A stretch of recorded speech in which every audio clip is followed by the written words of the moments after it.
Hi guys, thank you so much for tuning in to another Road Pilgrim review, and today we actually have the Kia EV6 that's on review with us today. And for those of you who don't already know, the Kia EV6 is a pretty special car. I think it was very hugely anticipated. It's got wonderful exterior design, which I'll show it to you in a bit. Another interesting thing about the car is that this car, because Kia and Hyundai are actually related, so the EV6 actually shares a platform with the Hyundai Ioniq 5, which is of course another very highly anticipated EV.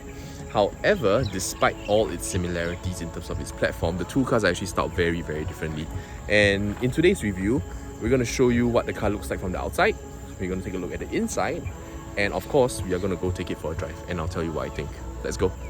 Alright, so here is the exterior of the Kia EV6, and from the front end, I must say that the car actually looks quite unassuming and quite normal, if you will. But what's interesting to note is that this is considered an SUV. And I think what Kia has done really nicely is that they've, kind of taken the whole boxy approach to an SUV and they've kind of just done away with the whole thing. And what you have here is actually a super sleek, super elongated, very streamlined silhouette, where this SUV now looks a little bit more like a jacked up station wagon or sports tourer, if you will. And I think that's actually really cool. And if you go all the way to the back, this very nice slopey roofline actually ends up with this rear end, which I think is probably one of the nicest rear ends or nicest rear designs in the industry, especially in this color as well. It looks absolutely stunning. This ducktail spoiler that you see, which is actually not really a spoiler, it's actually part of the light paneling, is very reminiscent of the Aston Martin DBX, and of course no complaints there, right? Because it looks like a really beautiful car, and the EV6 happens to have that particular design feature for a fraction of the price. So especially from the rear end, I can imagine the EV6 being a real hit turner. And another thing that I really like about the design here is that these lights, if you look at it, they're actually textured, they're not flat. There's a really nice detailing on it, and it actually almost looks like it's morphed, the light panels look like it's morphed into the body panels, which I think is really cool. And we've got this nice rear haunches as well. If you look at the car from this profile, it's got really nice fat ass. Beautiful. And as you can see, this is of course the GT line. So the car in Singapore comes with two specs. One is a single motor standard variant, and this one is actually the GT line, which is a dual motor. And in terms of appearance, what you get that's different is that the wheel arches are actually in the same color as the car, whereas in the single motor standard variant, they are actually a standard grey or black cladding. So that's one thing to take note if you're choosing between variants. Aesthetically, they are both a bit different. I think the car looks absolutely stunning. What do you think? If you have an opinion, put it in the comments. We would love to see or to know what you think about the Kia EV6's design. Let's go and take a look at it. So heading to the inside of the car, you can see that when the car is locked or when the car is moving, the Kia EV6 actually features one of those seamless integrated door handles, and they only pop out when you unlock them. I'm going to show you the rear first because, after all, this is a SUV, so it's meant to carry people. And you can see that the Kia EV6 is actually very spacious at the back. I've got acres of leg room. Look at this. Can you see? Absolutely acres of leg room. And the second row floor is actually pretty flat as well, which means seating 3 at the back is actually quite viable. However, I do notice that the car is actually raised up quite high, the seats, and the roof line is actually quite low.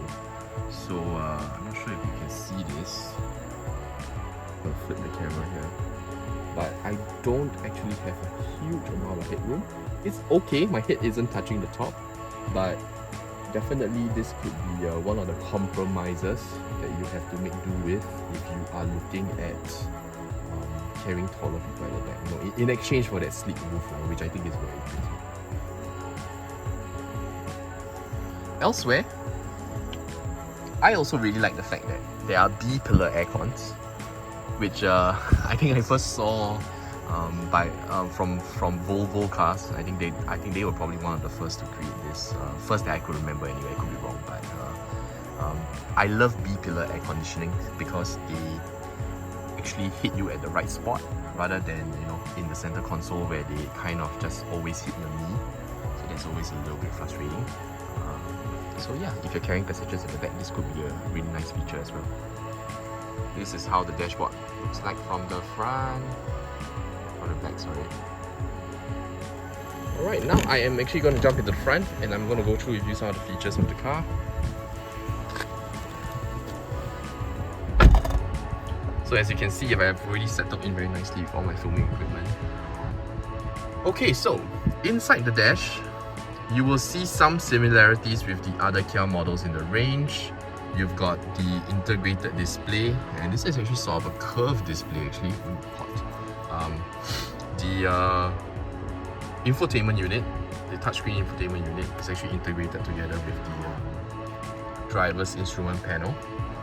So it creates this very nice large screen that's actually really pretty. You get the steering wheel that you find in most other Kia models as well at the moment. The air conditioning controls are actually pretty similar. So is other switchgear, like of course this hazard light. What is different and unique to the EV6 though is this center console,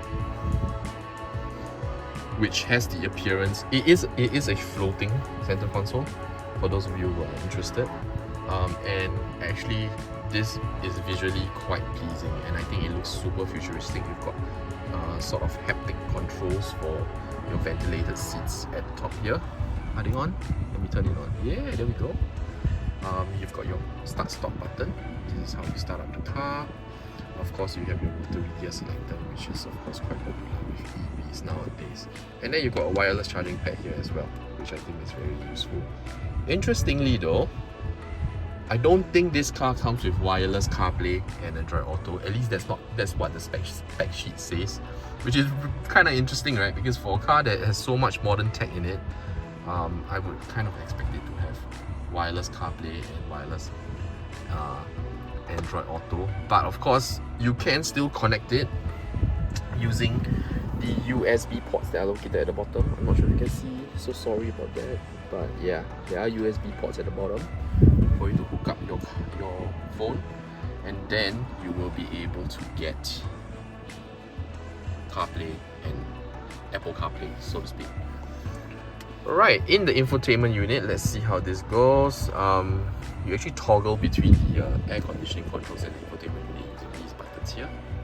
So if you press this one, then the controls change to air conditioning controls, and then if you press the top one, it goes to the infotainment unit. So yeah. So fairly simple setup. Let me show you the camera, the park camera. So this is I believe it's a 360 camera. So you do get a nice 360 camera here, which is quite high spec. You know, you usually only get this kind of features for... Recording will now start. On your smartphone, connect to a Wi-Fi network whose name starts with thinkware. Okay, let's continue. So GPS connected. okay, so anyway, this is the 360 camera. The graphics, like the car in the graphic is always white, regardless of whatever car you choose or color you choose. But you can see this is actually quite clear. And let's see if it responds to... No, it doesn't respond. So if you turn on the hazard lights, it doesn't actually show. It doesn't matter. Let's play around with this. You've got reverse cameras, 360. Yeah, and it's pretty high resolution as well. Let's put the car into reverse mode and see what it looks like, yeah? So if we turn the car, there you go, you can see how it moves. Alright, let's move the car back in front.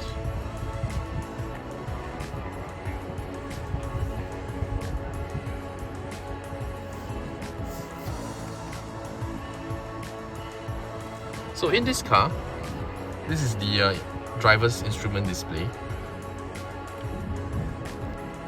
Put the car in the park. Okay. And what's really cool about this instrument display is that I think it looks quite neat, quite futuristic. But what's really cool is that if you turn your signals, if you activate your signals, it actually shows you your blind spot. So this is Kia's version of blind spot monitoring, which I think is really cool. I think they were the kind of the ones who kind of made it mainstream, and it's now in proper use in all their cars. Look at that, both sides.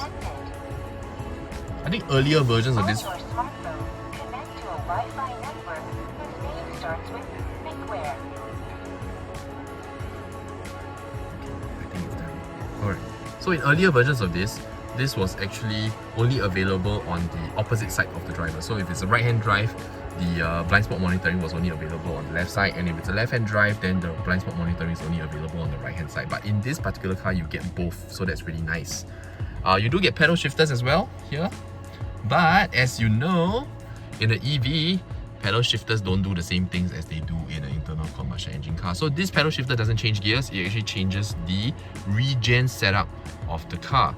So I've now pressed it to 0, now it's level 0, you can see down here.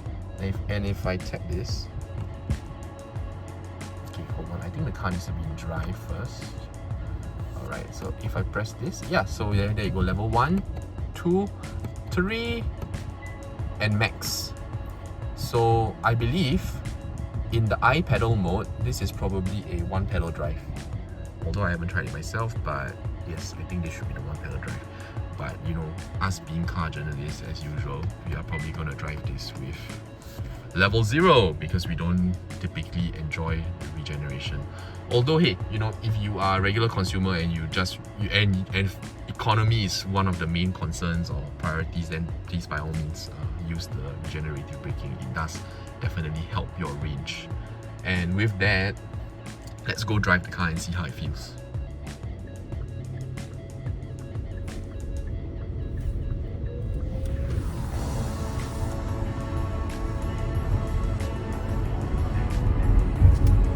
Okay, so now we are up on the roads and driving around in the EV6.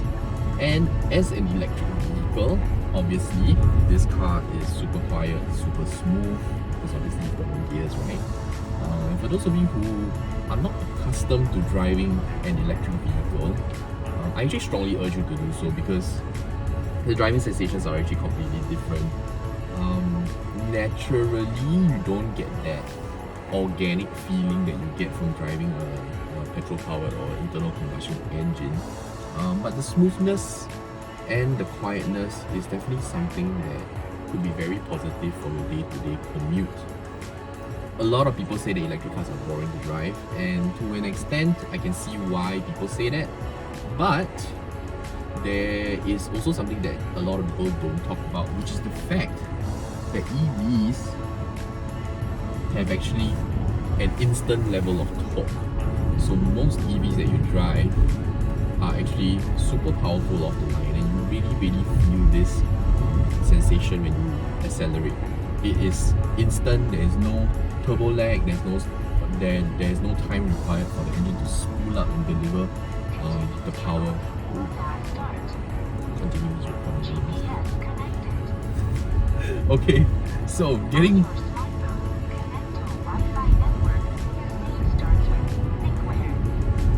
one of the most talkative dash cams I've ever had. But anyway, going back to the video, what we have here today on test is actually the higher spec version of the EV6 that's available in Singapore.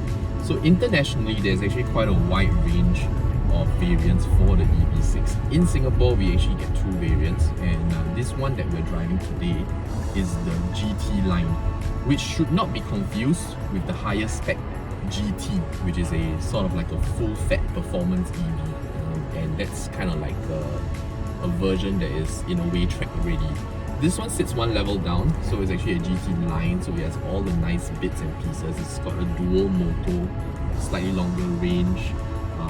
It's got nice things like your body cladding colors are kind of in the same color as the color that you choose, whereas in the lower spec range they are actually in a standard black or grey grille. So there are some differences, but yes, so this is the higher spec GT line that we are driving, and in this car, and I'm going to show you a bit, it's got real oomph to the power. So I'm just turning in.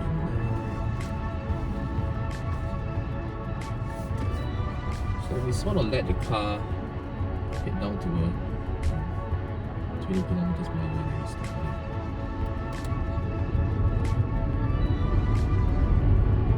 It's got a real nice positive pull. Plenty of power. More than enough power that you need for Singapore. One thing I must say though, that driving in this GT line, I do feel that the overall suspension setup does feel a tad bit soft for the amount of performance that you get. So what I mean is that because the car is fairly powerful, it would kind of be nice if the car was set up in a little bit of a firmer way, and that way you don't get so much body roll. But that being said, in Singapore, it's also very, very rare that you get the opportunity to kind of gun your car or drive it in a really dynamic manner. Most of the time, you know, it's all very level-headed driving. Even on expressways, we're talking about driving at like maybe 70, 80 kilometers at max. And I can also understand why Kia has set up the car this way, where everything just feels a little bit softer and a little bit more comfortable. So I would say that day-to-day driving, although this car is in the GT line spec, it is sort of like the semi-performance spec, the car is actually very, very comfortable to be in, very comfortable. Right. Now, going back to my earlier point about the two variants, so naturally the lower spec variant is actually a single motor, so a little bit slower and a little bit less powerful. But the interesting thing with EVs is that at the lower end of the top spectrum, or at the lower speeds, when you're just accelerating on, you actually don't really feel that much of a difference between higher spec EVs and lower spec EVs. They all feel quite powerful and quite torquey when you are just beginning to accelerate. The real difference comes in at higher speeds, because as some of you might already know, EVs in general have better pickup speed, better acceleration, but they have a lower top speed than internal combustion engine. So when it comes to comparing entry-level EV to a performance EV to a higher-end EV, actually the main difference is just at the higher-end speeds. Typically at the lower-end speeds, you don't really feel this difference. And if you don't want to spend so much money on this GT line spec, there is actually that cheaper version of the single motor variant for you to choose. And I think that is actually a pretty sensible choice to make if you are not the sort of person that is actually super performance hungry and you just want a super comfortable EV to be in. Alright guys, so if you're interested in the Kia EV6, I strongly urge you to actually give it a try. You know, head down to Cycle and Carriage, head down to Kia Singapore, request for a test drive, and only then will you really be able to tell for sure whether or not you like the car. And of course, what's important as well is for you to maybe try or take a look at both variants and see which one suits your needs a little bit better. Because truth be told, although the GT line is very nicely spec'd, it may not necessarily be it may not, like, you may not necessarily need so much power in the car. And if you're just looking for a nice, well-finished EV that ticks all the boxes in terms of design, in terms of sophistication, drive quality, then I think the single motor variant would actually work quite nicely as well. So I think that's ready for you to consider. And if you want to see more videos like that, and if you've enjoyed watching this review, please like and subscribe to the channel, and we will see you next time. Bye bye.